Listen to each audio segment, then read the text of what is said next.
am co-hosting a week-long readathon coming up all about reading romantasy. Yes, I'm co-hosting Romantasyathon, the Starfall Ball. I'm so excited for this theme. This is a readathon created by Tori from Tori Between Pages. I love Tori's channel. She's one of my go-to romantasy channels on BookTube. And this year's theme is that we've all been invited to a ball and we have to pick our outfits, our dates, the weapon we're gonna wear, all of these different things. There's like a question and then a bunch of prompts for us to read from to decide those things. And as the week goes on, Tori's going to be sharing pictures of what we picked, little sneak peeks of what we picked on her Instagram. I love this. I can't wait to see my outfit, my date, like everything just like come together at the end of the week. This runs from February 15th to February 22nd with the ball happening on the 22nd. This is not a real ball. It is an imaginary ball 100%. But I'm so excited for the whole week of sprints. There are some incredible co-hosts.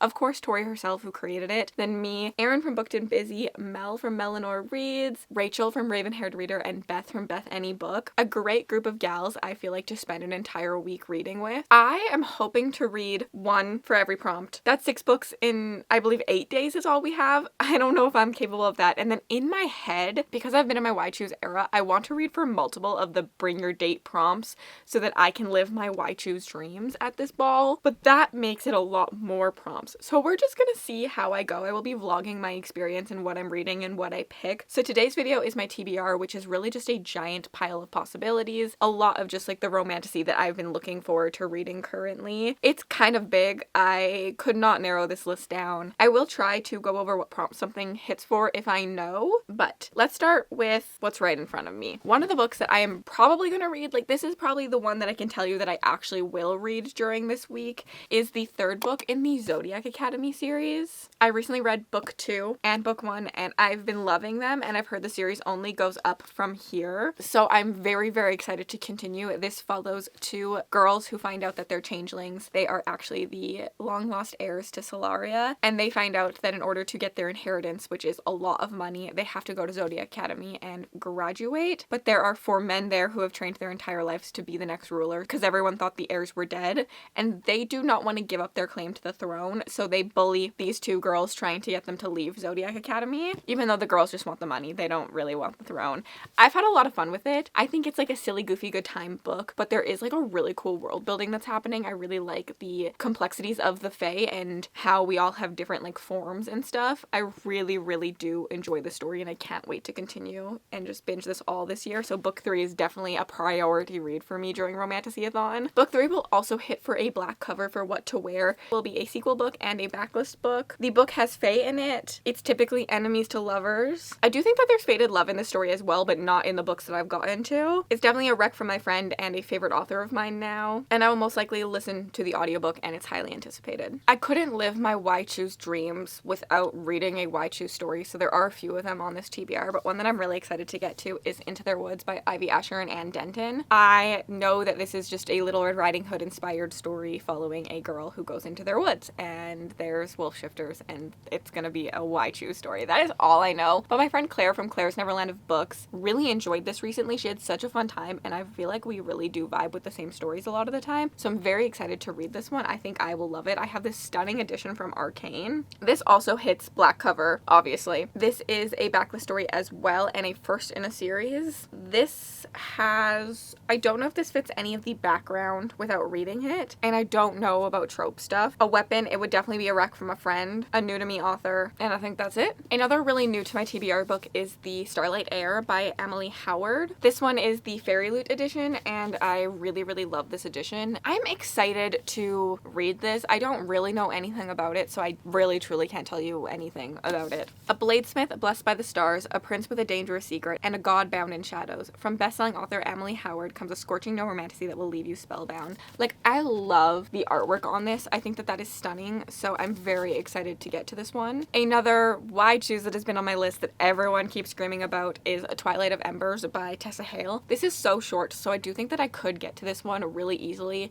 because it would hit a prompt for me and be a really quick read. I'm a little nervous that I'm going to want to binge this entire series after I read book 1 because that is something that I tend to want to do. Again, Claire loved this and has been yelling at me to read it, and so I just trust Claire, especially with Why Choose stories. We very tend to be quite similar, so I want to read this. I know it's something about dragon shifters and a girl that goes to a school to be a doctor, and she bites off more than she can chew with these men. I really have been going into my books a lot more blind lately than I normally do, which means that probably during romantasyathon I'm just going to be reading books and hoping they work for prompts. Which we also have Feral Blood, which is another Why Choose. This is a sequel to the Bound to the Fae series. I loved book 1. I thought it was so fun. This follows a girl who is kept prisoner, and some shifters come and save her from this prison, but then they end up also keeping her locked up in their house, but they treat her a lot nicely because there's something special about her, and they have to get down to the bottom, and she obviously falls in love with them. I just thought this was so much fun. Eva Chase has become an auto-buy author for me. I really just like her style of writing. Maybe the characters in the plot aren't the best overall, but there's something just very compelling about the way she writes for me that I really, really enjoy. So I do want to continue on in the series. It's 9 books long, so I really need to start making a dent into it. Worthy of Fate by A.N. Caudle is a big boy that has been on my TBR for a while.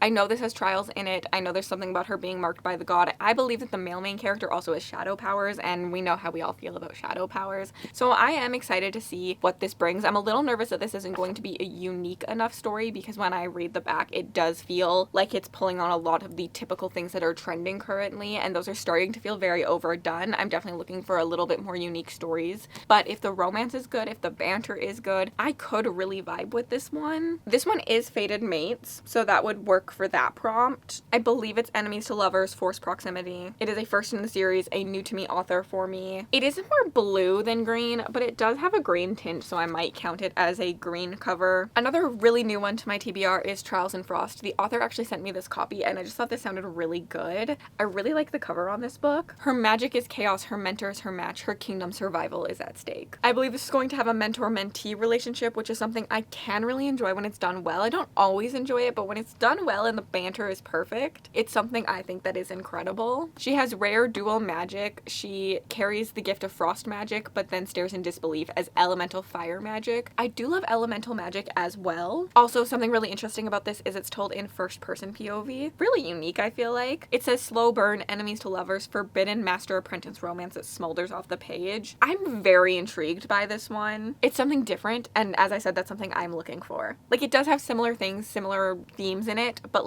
there's something unique about it that has me really excited. Another one I'm really excited about is The Trials of Darkness by Catherine Bro. This is obviously a story full of trials, but we're following our main character who is thrust into an arranged marriage. She decides to put her future in the hands of herself, and she enters the trials, the winner will be whoever marries her. So she wins. She doesn't have to marry whoever because she's the winner. And I think that that's such a fun idea. There are descendants of powerful gods and witches in this one, and Briar thinks she has a curse, which is her magic. So I'm very interested to see how this is going to work. I love a trial setting. I just think it's something that keeps the plot really going. There's ritualistic crystals, a dark ancient magic beginning to surf that should have been long forgotten. I'm intrigued. Another one is A Ship of Bones and Teeth, which is a pirate story. I have read some pirate romantasy in the past, or just some pirate romance, and I tend to enjoy them. I like the setting quite a bit. I like the vibes that these give. Pirates of the Caribbean is a great movie, so why would I not want to read things similar? So A Ship of Bones and Teeth is a little bit dark, I believe.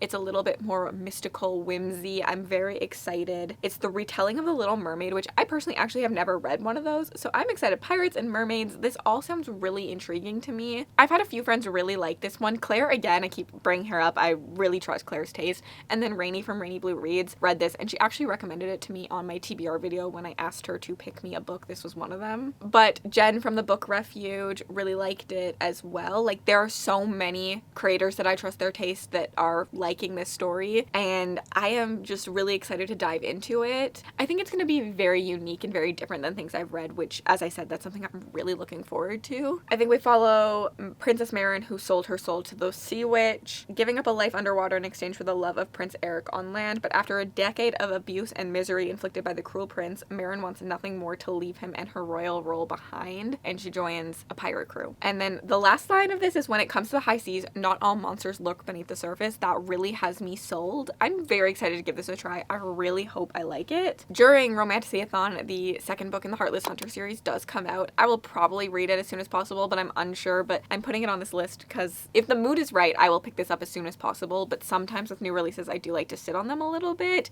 so I'm unsure. But Heartless Hunter was one of my favorite reads of last year. I thought it was so incredibly bingeable. It was a lot of fun. I liked the world building and the storytelling and the banter. We follow a world where the witches were in power, but they were corrupted and they were thrown off of being in power, and now there are witch hunters out to get all the witches, and our main character is a witch, but she is secretly in hiding, and she's hiding in like plain sight as a royal who's not a witch, and she's helping the witches as best as she can, and she gets entangled with the witch hunter. So it's a good little story. It's YA, but it's fun. I really enjoyed it, so I'm very excited to continue on in the series. It is a duology, so this is the conclusion, and that's always nice. I love a good duology, so I'm very, very excited about this one as well. This is also Enemies to Lovers, a book with witches. It'll be a new release. It'll also be a sequel. It has a red cover, I believe. It's an anticipated read. There are so many things that this could hit for me. We have Speak of the Demon by Stasia Stark. I've previously read Stasia Stark and really loved her, so I want to read this next book. And my friend Claire, who I keep mentioning, has a book club on the app called Fable, and we are reading Speak of the Demon for that. So I would like to get this in this month so that I can talk in there and chat. I'll leave the link to that down below for anyone who wants to check it out. We follow our main character who hunts demons. She doesn't work for them. She's trying to avenge her mom's death by killing the demons, but the demons are in need of a bounty hunter and they call for her. I'm excited for this. I haven't read a lot of paranormal romance, so I'm really excited to dive deeper into that, and I think this is a place for me that would really work since I already know that I enjoy this author's writing. And buddy reads are always more fun. It also says it's urban fantasy, which is something I have been loving lately, as is the Romathon theme this year is urban fantasy. So I'm just overall very excited to dive into this story. I hope it's good. Stasia Stark's writing was just so fun and bingeable, and that is something I'm really looking forward to in stories right now. I believe, again, enemies to lovers. Most of the stories I read will fit enemies to lovers. Forced proximity, potentially. It's a first in a series. It's a little bit out of my comfort zone just because it is paranormal romance, and that's not my usual thing. We also have Feathers So Vicious by Liv Xander. This is, again,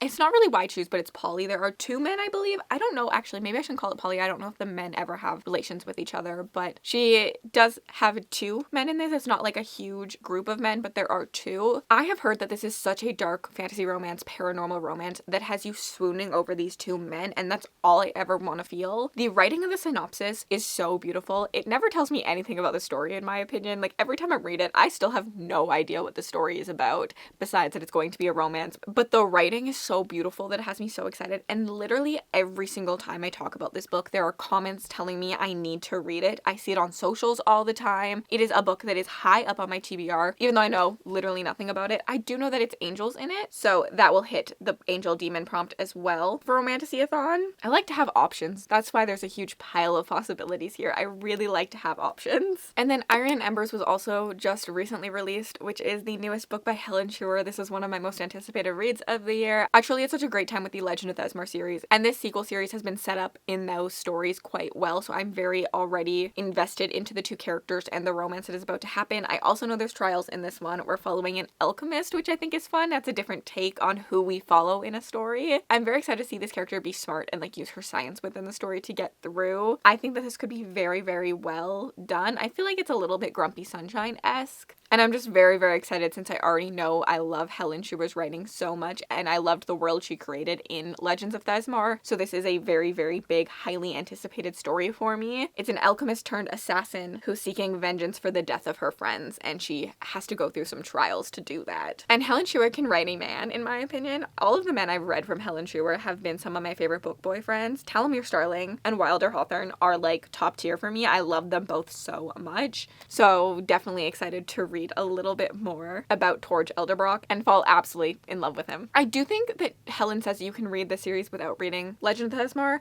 I'll get back to you on that after I've read it because I'm not 100% certain that I feel that way, but I will get back to you, I promise. If you are going to be participating, let me know down below. I'm very, very excited to see everything we all do. I think the only prompt I know for sure that I want to hit is I think I want to wear a black dress. I did not get a black dress for my grade 12 grad. I got a red dress, and I hate the color red, but I was talked into it because everyone was like, oh, it looks so good on you, and I hated it. So I'm reliving that moment of me regretting getting the red dress and not the black dress. I'm gonna wear a black dress to our Starfall ball. Please check out all the other co-hosts, and especially Tori, who created this whole thing. This is her brainchild, and I absolutely love it. I'll leave Tori's announcement on the screen for you to check out in case you've missed it. And if you made it all the way to the end of this video and you'd like to leave me an emoji just to say you were here, leave me a snow emoji for Trial by Frost, and have yourselves an absolutely remarkable day.